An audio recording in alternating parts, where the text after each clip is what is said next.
नमस्कार, आप देख रहे हैं इंडिया न्यूज उत्तर प्रदेश उत्तराखंड और मैं हूं आपके साथ आयुष चित्रांश। चलिए अब शुरुआत करते हैं फटाफट 100 की। सूचना एवं प्रसारण मंत्री प्रकाश जावड़ेकर ने बताया कि हम कोरोना संकट के दौरान डॉक्टरों, नर्सों, सफाई कर्मचारियों, पुलिस, बैंक और सरकारी कर्मचारियों को उनकी कड़ी मेहनत के लिए सम्मानित कर रहे हैं। प्रकाश जावड़ेकर ने बताया कि डॉक्टर्स पर हमला बर्दाश्त नहीं किया जाएगा, इसीलिए हम इस तरह के कृत्य के खिलाफ एक अध्यादेश को लेकर आए। केंद्रीय स्वास्थ्य मंत्रालय ने कोरोना वायरस को लेकर के देश का हेल्थ बुलेटिन जारी करते हुए कहा कि भारत के 78 जिलों में बीते 14 दिनों में कोई कोरोना का नया संक्रमण नहीं आया है। इनमें 9 राज्यों के 33 नए जिले भी जुड़े। केंद्रीय स्वास्थ्य मंत्रालय ने बताया कि बीती 24 घंटे में 380 मरीज कोरोना संक्रमण से मुक्त हो गए हैं और इसी के साथ संक्रमण से मुक्त होने वालों की संख्या 4257 हो गई। स्वास्थ्य मंत्रालय के ज्वाइंट सेक्रेटरी लव अग्रवाल ने बताया कि बीते 24 घंटे में कोरोना के 1409 पॉजिटिव केस सामने आए हैं। इसी के साथ देश में कुल मामलों की संख्या 21,393 हो गई।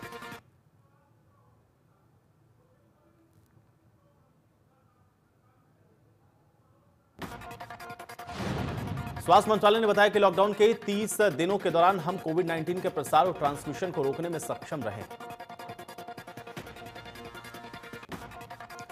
गृह मंत्रालय के संयुक्त सचिव पुण्य सलिला श्रीवास्तव ने बताया कि वरिष्ठ नागरिकों के इन हाउस केयर गिवर्स और शहरी क्षेत्रों में प्रीपेड मोबाइल रिचार्ज, यूटिलिटीज और फूड प्रोसेसिंग यूनिट्स को लॉकडाउन प्रतिबंधों से मुक्त किया गया।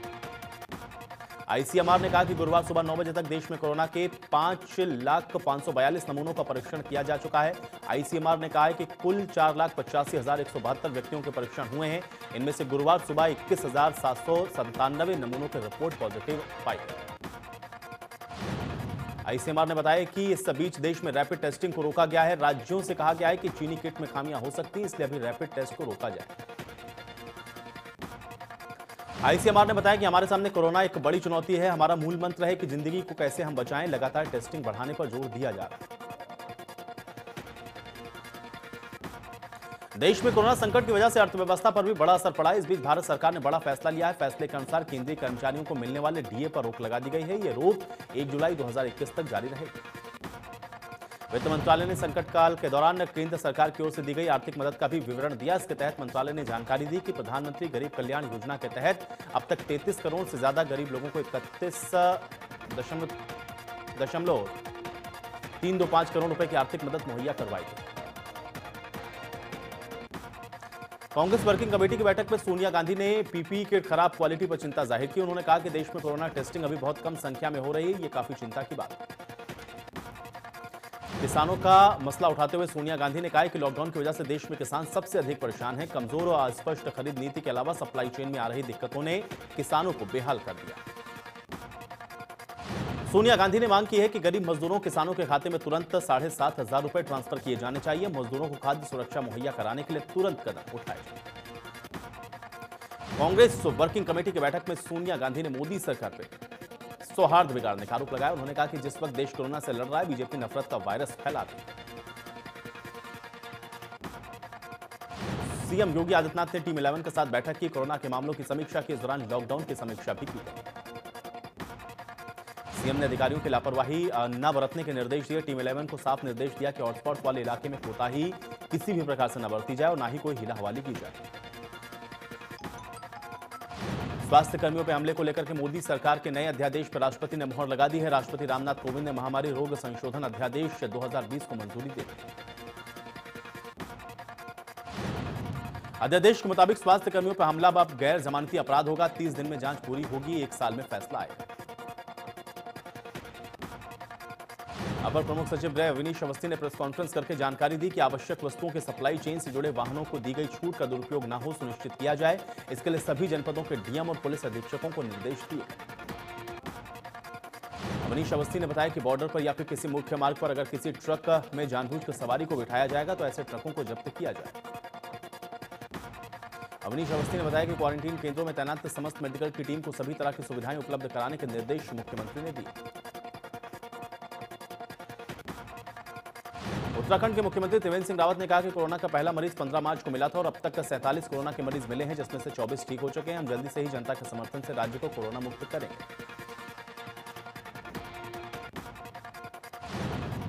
लखनऊ में वीडियो कॉन्फ्रेंसिंग के जरिए पूरे प्रदेश को मुख्य विकास अधिकारियों के साथ एक बैठक की गई। ग्राम विकास मंत्री ने प्रदेश में लॉकडाउन की वजह से बेरोजगार हुए लाखों श्रमिकों के लिए 25 करोड़ के बजट के साथ 100 दिन के रोजगार देने की बात कही। देश के प्रधानमंत्री नरेंद्र मोदी ने भाजपा के वरिष्ठ नेता एवं जनसंघ से जुड़े मोहनलाल बैठियाल से फोन पर बात करके उनका हालचाल लिया। देश की प्रथम महिला सविता कोविंद कोरोना से बचाव के लिए खुद मास्क सिल रही।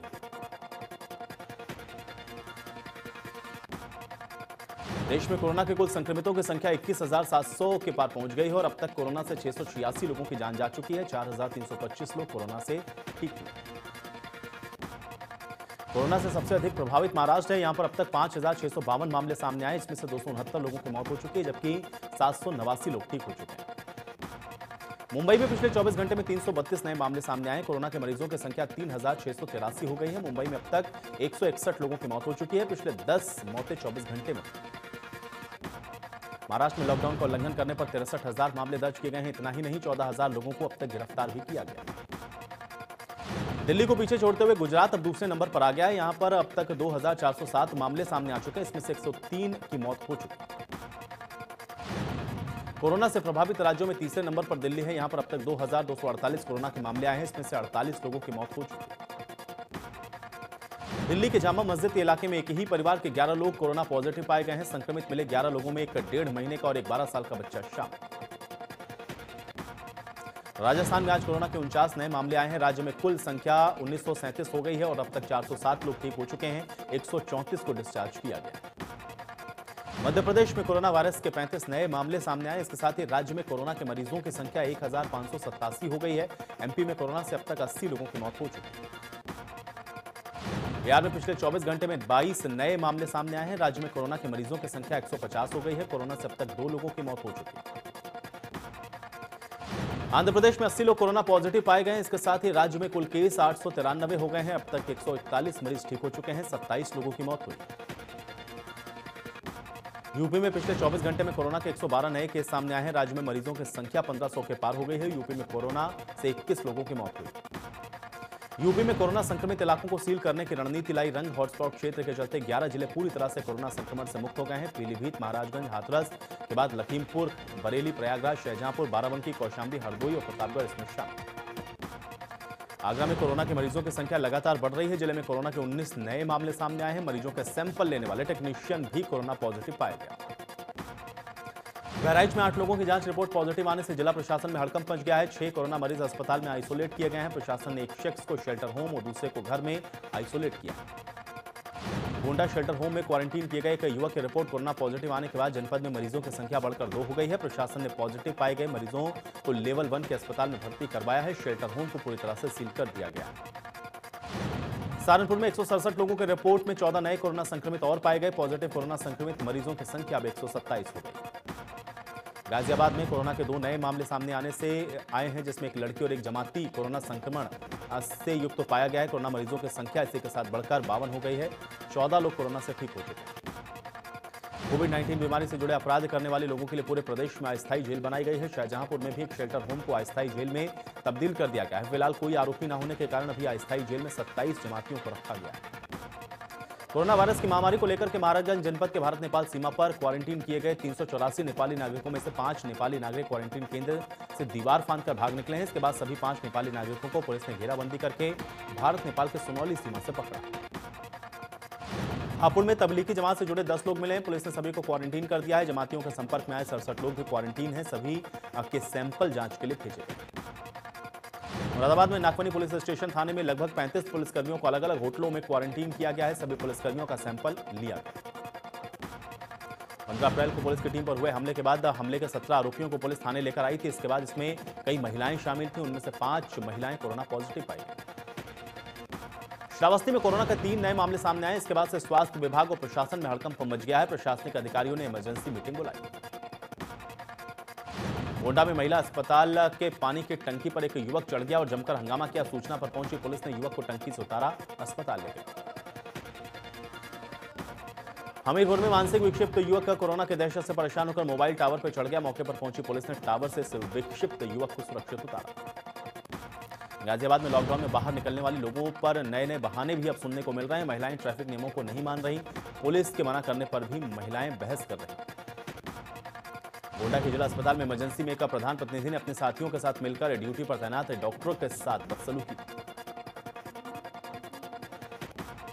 लखनऊ में कई जगह अस्थायी जेल बनाई गई, इसमें कोरोना संदिग्धों को क्वारंटीन करने की व्यवस्था की गई।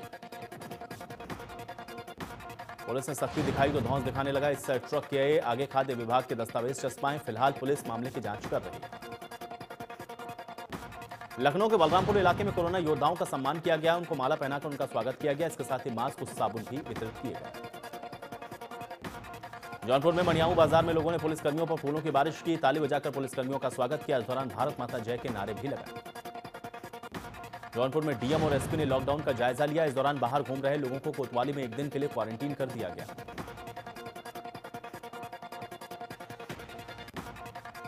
नेता प्रतिपक्ष राम गोविंद चौधरी ने पवित्र रमजान को लेकर सरकार से लॉकडाउन में हर दिन 2 घंटे की ढील की मांग की। लखनऊ में रमजान के मद्देनजर लोगों के साथ पुलिस ने एक बैठक हुसैनगंज चारबाग इलाके में की है। बैठक में एसीपी हजरतगंज, एसएचओ हुसैनगंज समेत इलाके के लोग मौजूद रहे।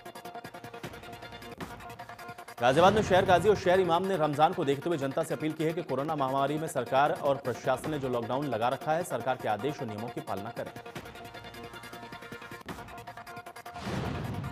शाहजहांपुर के कोरोना मुक्त होने के साथ ही जिले में टीम 11 पूरे जिले में पैनी नजर बनाए हुए। जिले की हर गतिविधि को लेकर के टीम 11 लगातार बैठकों के जरिए समीक्षा कर रही है।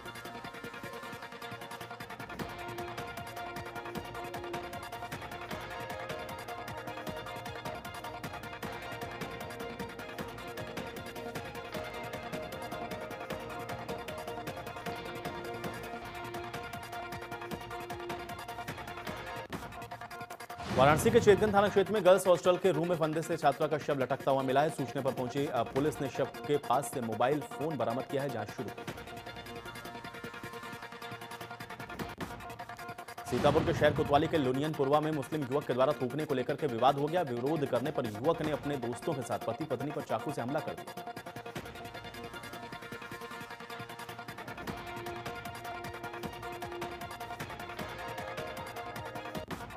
दीपिका पादुकोण के साथ छपाक फिल्म में काम कर चुकी एसिड अटैक पीड़िता जीतू शर्मा पुलिस में नौकरी कर रहे पिता के इलाज के लिए भटक रही। कई महीनों से इनके बीमार पिता इस समय फिलहाल कैंसर से जूझ रहे हैं, 3rd स्टेज में है, लेकिन लॉकडाउन में न तो कोई मदद मिल रही है, न ही उचित इलाज। दुनिया भर में कोरोना वायरस से 26 लाख से अधिक लोग संक्रमित हैं। कोरोना के संक्रमण की वजह से 1,80,000 से ज्यादा लोगों की मौत हो चुकी है। दुनिया भर में कोरोना से 2/3 मौत यूरोप में हुई है। यूरोप में 1,12,848 लोगों की मौत हुई है, जबकि 12,63,802 लोग इससे संक्रमित हैं। दुनिया में कोरोना से सबसे ज्यादा मौत अमेरिका में हुई है। अमेरिका में कोरोना से 45,000 से ज्यादा लोगों की मौत हो चुकी है। न्यूयॉर्क में 2 पालतू बिल्लियां कोरोना वायरस से पॉजिटिव पाई गई हैं। पहली पालतू जानवर हैं जिनमें वायरस का संक्रमण का मामला सामने आया। नोबेल सम्मान से सम्मानित अर्थशास्त्री जोसेफ स्टिग्लिट्ज ने कहा है कि अमेरिका ने कोरोना वायरस की महामारी का सामना किसी तीसरी दुनिया के देश की तरह किया। राष्ट्रपति ट्रंप पे तीखा हमला बोलते हुए जोसेफ ने कहा है कि लाखों अमेरिका खाने के लिए फूड बैंक का रुख कर रहे हैं। पैसे नहीं होने के कारण बेरोजगारी भत्ते के लिए आवेदन कर रहे हैं। स्वास्थ्य सेवाओं में असमानता के कारण लोग मर रहे हैं।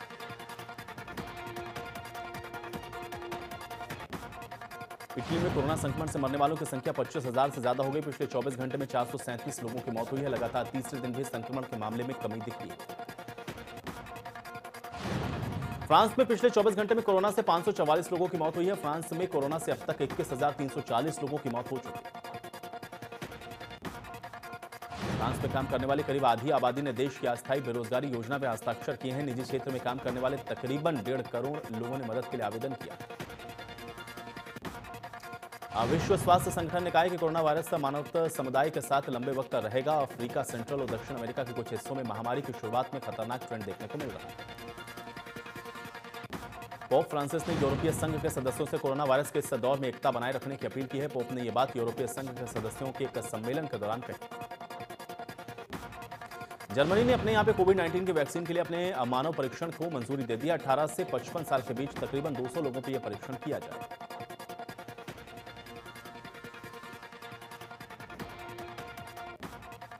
भारत ने कोरोना से लड़ रहे नेपाल के लगभग 23 टन जरूरी दवाई सप्लाई की है। नेपाल के प्रधानमंत्री केपी शर्मा ओली ने इसके लिए ट्वीट करके पीएम मोदी का धन्यवाद किया।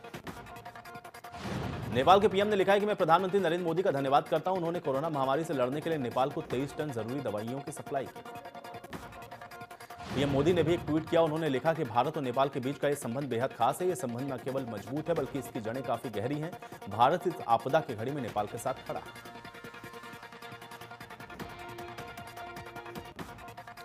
अमेरिका के राष्ट्रपति डोनाल्ड ट्रंप की धमकी के जवाब में ईरान ने कहा है कि कोरोना की वजह से हमारा देश मुश्किल हालात में है और ऐसे में अमेरिका के राष्ट्रपति हमें धमकाने की बजाय हमें वायरस से बचाने में मदद करें। इससे पहले ट्रंप ने ट्वीट करके ईरान को धमकी देते हुए कहा था कि ईरानी जहाज अगर समुद्र में उनके जहाज के लिए परेशानी खड़ी करते हैं तो उन्हें उड़ा देने को कह दिया गया।